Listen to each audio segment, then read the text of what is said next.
Society Today's Show, presented by Hard Vibes TV. Deep-seated prejudice as a result of historical things or for whatever reason, and until we realize that we can't keep going back to the things if we want to make progress. Society Today's Show. And we all have to work together as one. A Hard Vibes Media production, bringing communities together, discussing real issues with real people in today's world. Hello, everyone. Welcome to Society's Today's Show, presented by Hard Vibes TV. I am your host, Q Moves Okoje, and you're watching The Black Experience. Today with me, I have a special guest, CJ. He's a writer, a filmmaker, and an activist. Hello, CJ. Hi, nice to meet you. Nice to meet you. Welcome to the show. Can you please give us more details about what you do?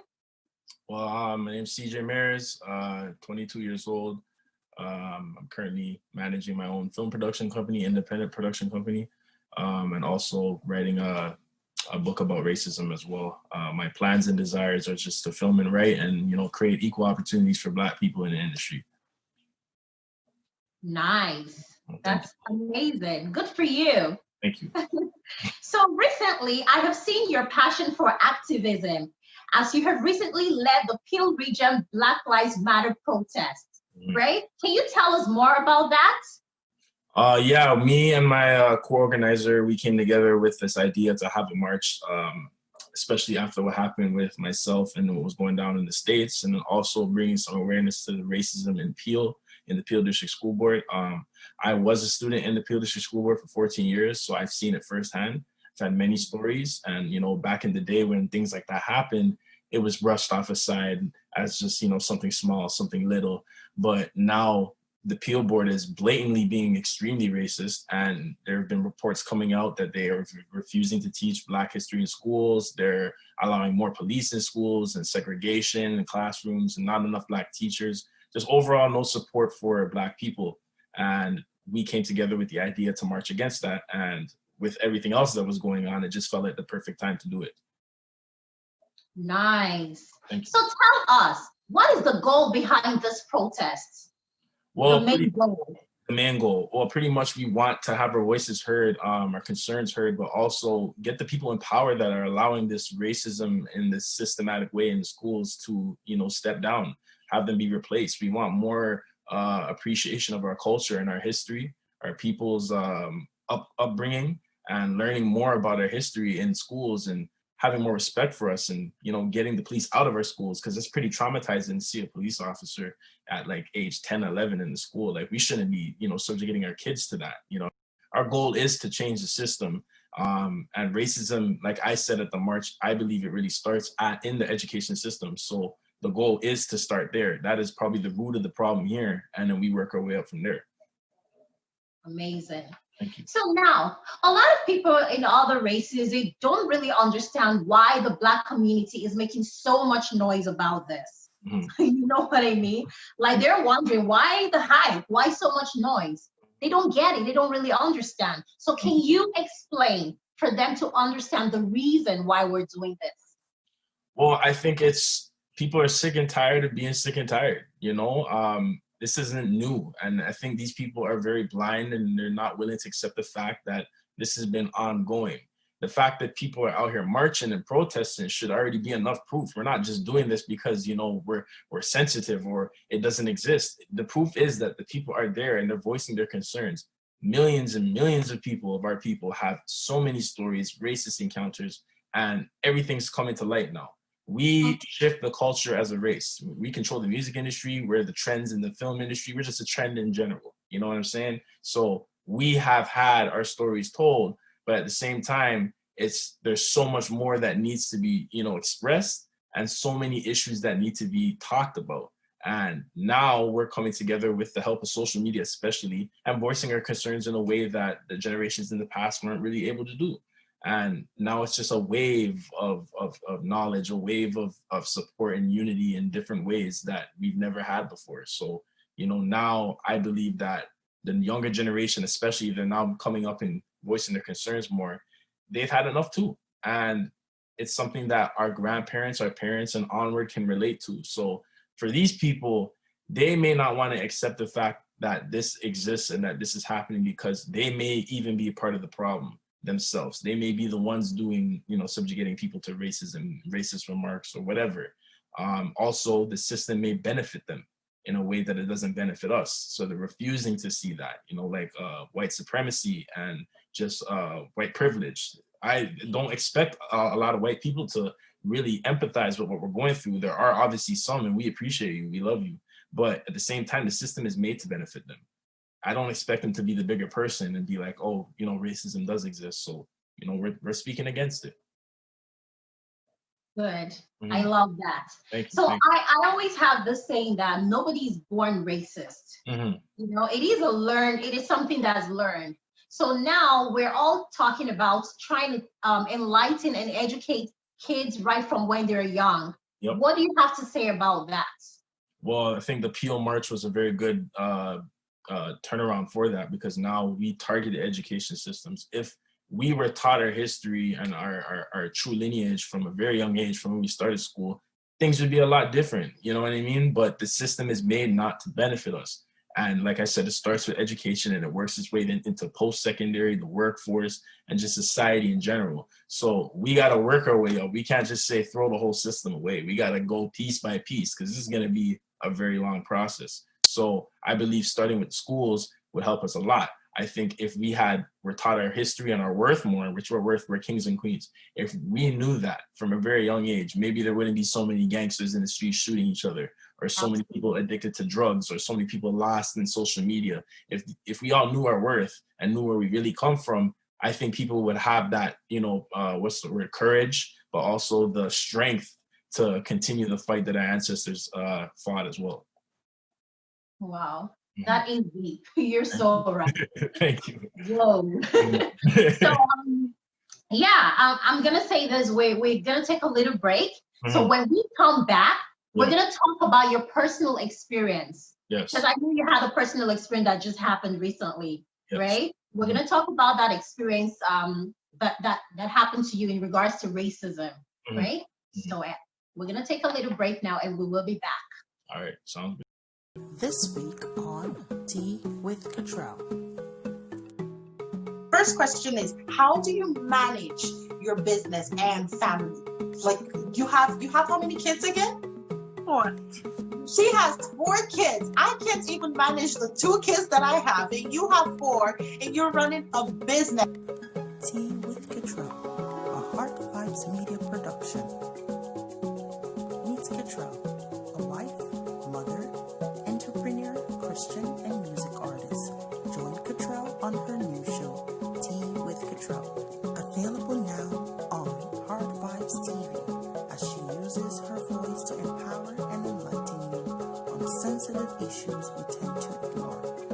Tea with Cottrell, Wednesdays at 8:30 a.m. Eastern Standard Time.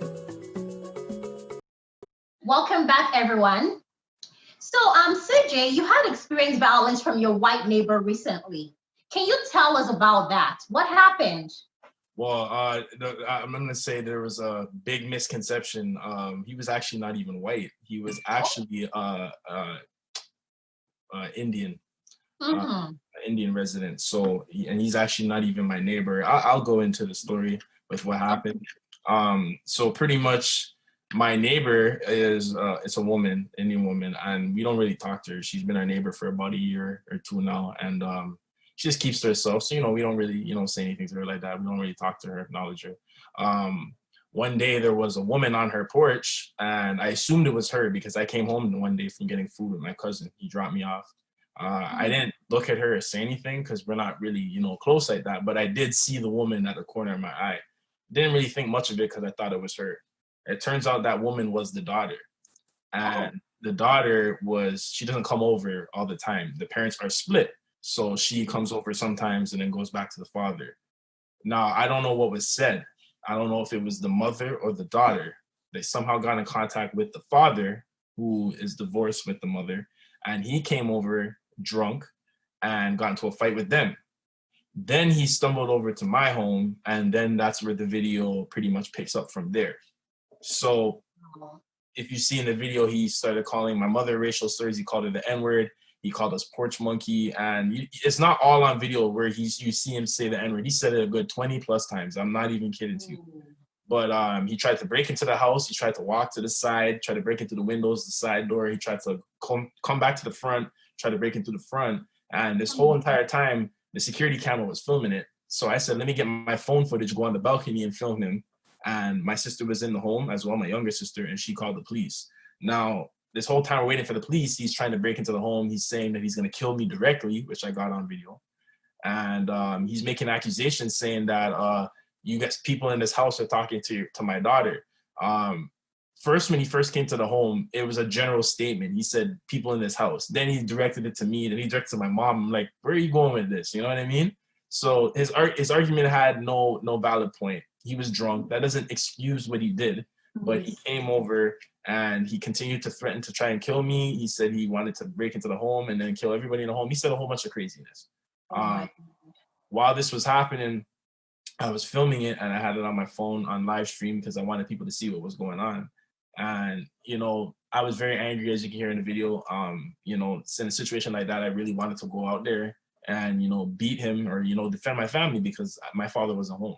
It was just me and my mom and my sister. And then my cousin was there as well. But what ended up happening is my sister was bawling her eyes out. I'll never forget this. She's only 15 and she told me, don't go outside, you're black. It doesn't matter what you do. You know what I mean? Because if I go out there and go beat this guy and the police come, I look like the bad guy, even though he's trying to break into my own home. It shows you how messed up and corrupted the system is, because if I were in his position, if the roles were flipped, I'd either be in jail or dead, right? Sure. So it takes the cops 25 minutes to come there, which is ridiculous. They come and they arrest the guy. He tried to resist arrest. The first officer that was on the scene was a black officer. He even called him the N-word. So yeah, he tried to resist arrest and fight them.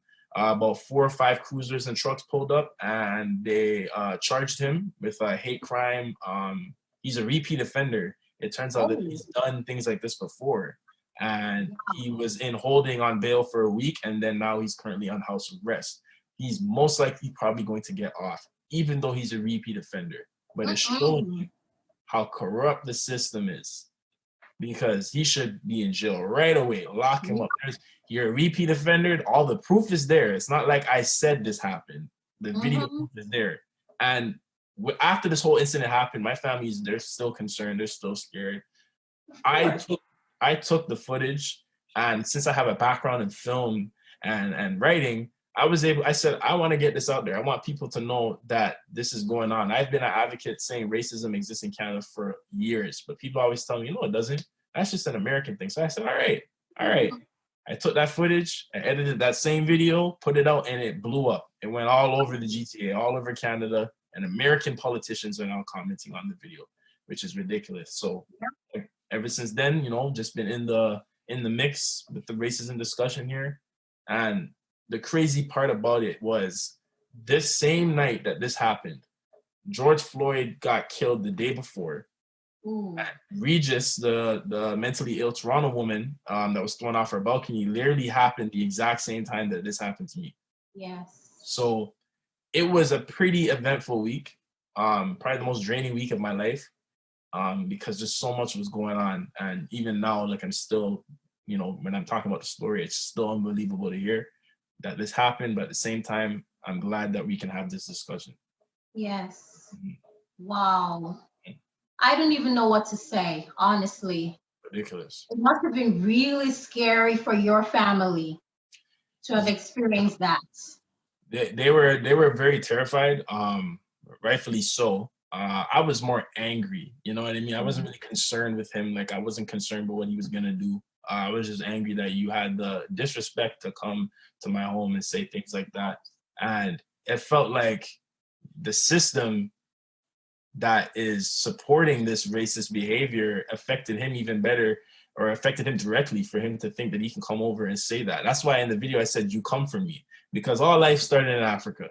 But that's the discussion that they don't want to have, right? So you would think if it was a white person coming to my house, I'd be equally as mad, but I wouldn't be that surprised. But a brown person coming to my home, I'm like, we are the closest in terms of color, skin tone, and culture and everything. So it's like, where did the system fail? You know what I'm saying?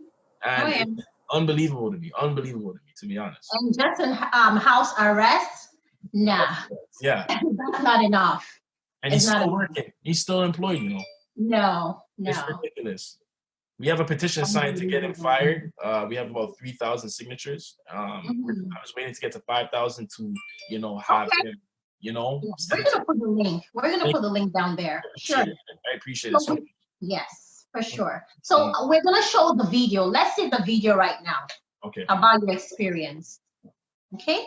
Yep.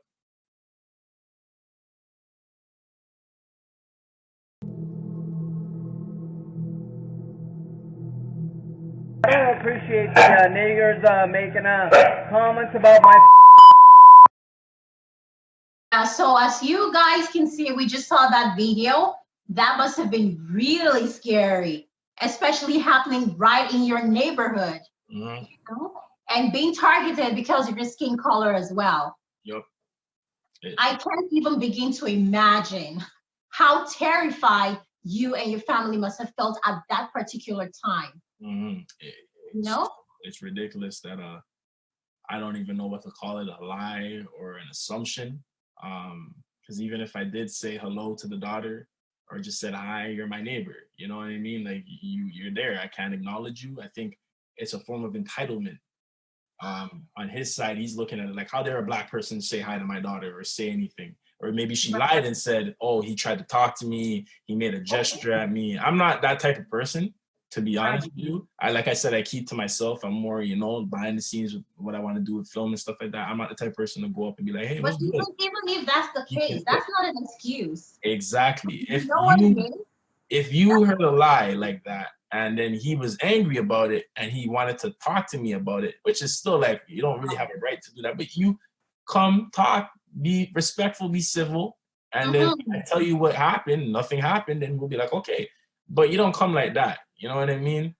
And it's ridiculous that people like that are, the system doesn't benefit people like that look like me. Yes. I said that in the news interview, I say it to this day, because I know this guy is gonna get out. You know what I mean? He's sitting comfy. He's a wealthy person. He owns a gas station, so he's a wealthy person. So, wow. It's if I did that now, I'm just imagine. It's very sad. Very sad. There have to be strict laws like to fight against stuff like this. So when people know how the racist person was punished, they'll be more careful next time. Exactly. If he's able to get away with it just like that, somebody else is going to do the same thing. Exactly. They're going to be free. They're going to stay home. It's just house arrest. So what? And he's already like that, because that's why they're divorced. Actually, he's done things like this many times before. He's in an alcoholic program now because of what happened. It's a serious issue. The alcohol is no excuse, but look, the system already failed the people that have already encountered this before. You know what I mean? Because he's back out on the streets. It failed me because he's probably going to get out. It's the fact that he's there is the reason why it failed me. And it's disgusting. It's disgusting. We're not standing for it no more. We need more people in power to change these laws and just stop posting about it and stop talking about it. Take action. We need to start talking about it. We have to. We really have to. I just want to really, really thank you for speaking up, because silence is basically a passive way to enable this kinds of things. When we speak up, then we can actually fix the problem eventually. Even though it doesn't happen now, it's going to happen soon. Exactly. So we have to continue to speak up. I really want to applaud you for speaking up and raising your voice and all the activism things you're doing out there in the community. Thank you so much. Thank you. Thank you for having me. Thank you for coming on this show, and we really appreciate you. Yes, more Black unity, more Black power. Thank you so much. God bless. Thank you. We will see you again next week for the Society Today's show, presented by Heart Vibes TV. Thank you everyone for watching. Bye. From politics to entertainment, we all have opinions on sensitive and important matters, some of which are controversial. We can all agree to disagree. At Heart Vibes Radio, we are bringing you your favorite major and independent artists, also creating a platform for those who want their voice